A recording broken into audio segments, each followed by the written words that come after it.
I'm going to tell you about the phone conversation that ended my relationship with Donald Trump, destroyed my political career, and proved that some secrets in Washington are more dangerous than others.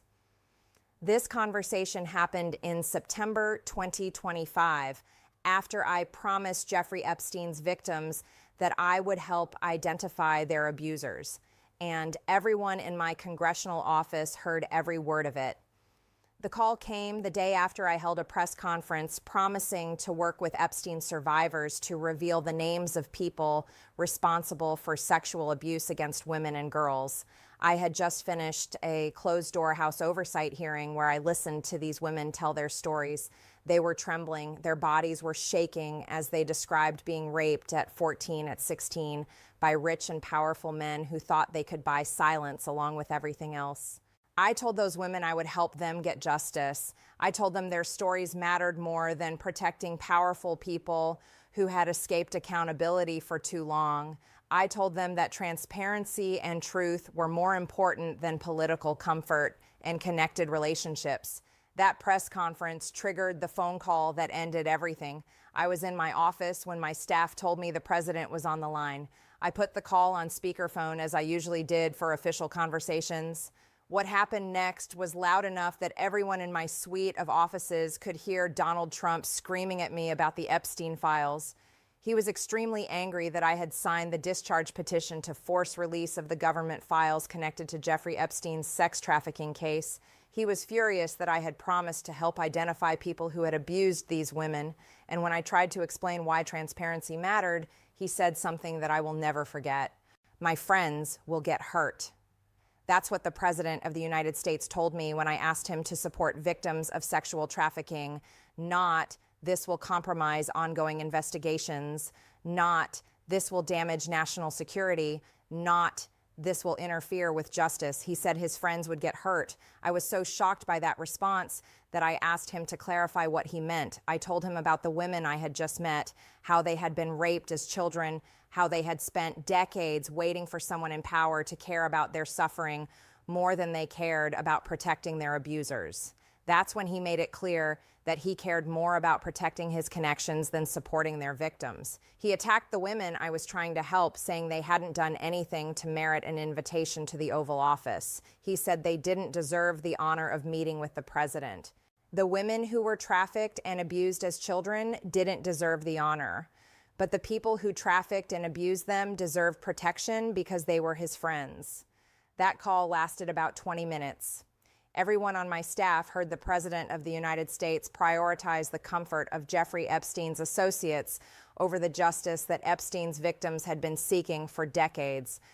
They heard him explicitly state that protecting powerful men was more important than acknowledging the suffering of the women and girls those men had harmed. But what shocked me most wasn't just what he said, it was the tone in which he said it. He wasn't conflicted about this decision. He wasn't struggling with competing priorities. He was angry that I was creating problems for people he cared about by supporting people he didn't care about. The message was clear. Jeffrey Epstein's victims were expendable. Jeffrey Epstein's associates were not. After that call, I knew I could never trust Donald Trump's judgment about anything involving accountability for powerful people.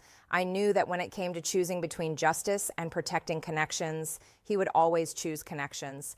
I knew that all the talk about draining the swamp was just talk when the swamp included his friends. But what really ended our relationship wasn't just that phone call. It was what happened afterward, when I realized that supporting sexual trafficking victims was somehow more controversial in Republican politics than protecting the people who had trafficked them.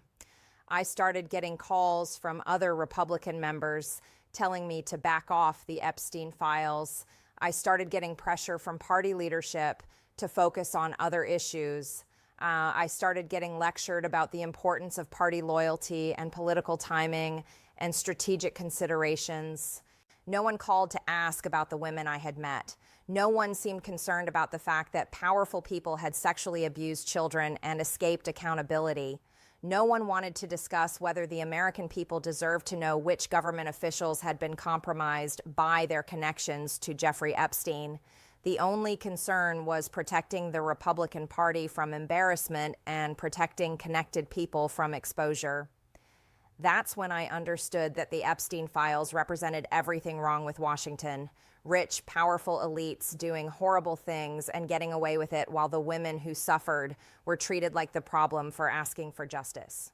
I couldn't be part of that system anymore. I couldn't pretend that party loyalty was more important than supporting victims of sexual trafficking. I couldn't stay quiet about what I had witnessed just to preserve political relationships with people who thought protecting abusers was more important than supporting their victims. So I kept pushing for release of the Epstein files, even after that phone call made it clear that doing so would destroy my relationship with the president. I worked with Representatives Ro Khanna and Thomas Massie to force the administration to begin releasing some heavily redacted files through the Epstein Files Transparency Act. We succeeded in getting that legislation passed, but the files that were released were so heavily redacted that they raised more questions than they answered. The administration released the minimum required by law, delivered with maximum reluctance after fighting transparency every step of the way. And through it all, I kept thinking about that phone call and what it revealed about priorities in Washington. The president was more concerned about protecting his friends than supporting sexual trafficking victims. Republican leadership was more concerned about avoiding political embarrassment than pursuing justice for crimes against children. The women I met in that hearing had waited decades for someone in power to prioritize their suffering over the comfort of their abusers. What they got instead was a political system that treated their quest for justice as a threat to be managed rather than a cause to be supported. That's not acceptable in a country that claims to value justice and accountability. It's not acceptable for any political party that claims to care about protecting children from sexual predators. And it's not acceptable for any president who claims to be fighting against corrupt elites who think they're above the law. But it's exactly what I witnessed during 5 years in Congress, a system where protecting powerful people is always more important than supporting their victims, where political relationships matter more than moral principles, where party loyalty trumps basic human decency. I couldn't stay part of that system once I understood how it really worked. I couldn't keep representing voters who thought I was fighting for transparency and accountability while I was actually participating in a system designed to prevent both. The breaking point wasn't just the Epstein files, though that phone call crystallized everything wrong with Washington priorities. The breaking point was realizing that supporting sexual trafficking victims had somehow become a controversial position in the Republican Party because doing so threatened people with political influence. That's when I knew I had to leave Congress. Not because I was giving up on fighting for transparency and accountability, but because I finally understood that those fights can't be won from inside a system that benefits from opacity and impunity. The women I met in that hearing deserved better than a political system that treats their suffering as collateral damage in protecting connected elites. They deserved better than a president who thinks their abusers deserve protection because they're his friends. Most importantly, they deserved better than Republicans who claim to care about fighting sexual trafficking while opposing transparency about the most famous sexual trafficking case in recent American history. I tried for months to get those women invited to the White House to tell their stories directly to the president. I thought if he met them personally, if he heard their stories firsthand, he might understand why transparency mattered more than protecting political relationships. What I learned is that he didn't want to hear their stories. He didn't want to meet them. He didn't want to acknowledge their suffering because doing so would require acknowledging that people he cared about had caused that suffering. That's not leadership. That's not justice. And it's not the kind of government that Americans deserve, regardless of which political party controls it. The Epstein files represented a test of whether we really meant what we said about transparency, accountability, and protecting children from sexual predators. The response to that test proved that political comfort will always matter more than moral courage when powerful people's interests are at stake. I failed that test by staying quiet for too long about what I witnessed. I failed those women by prioritizing political strategy over immediate action. I failed the American people by trying to work within a system that was designed to protect the very corruption I was supposedly fighting. But I won't fail them anymore by pretending that system can be reformed from within. I won't fail them by staying silent about what I witnessed to preserve relationships with people who think protecting abusers is more important than supporting victims. That phone call in September was the moment I realized that some things are more important than political careers. Justice is more important than party loyalty.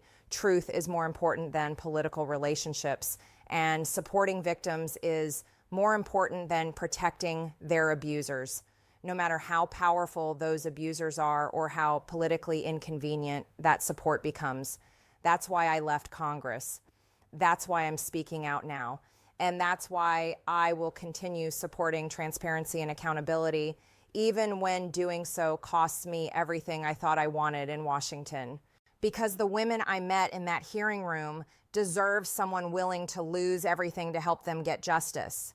And they deserved better than a political system that treats their quest for accountability as a threat to be neutralized rather than a cause to be championed.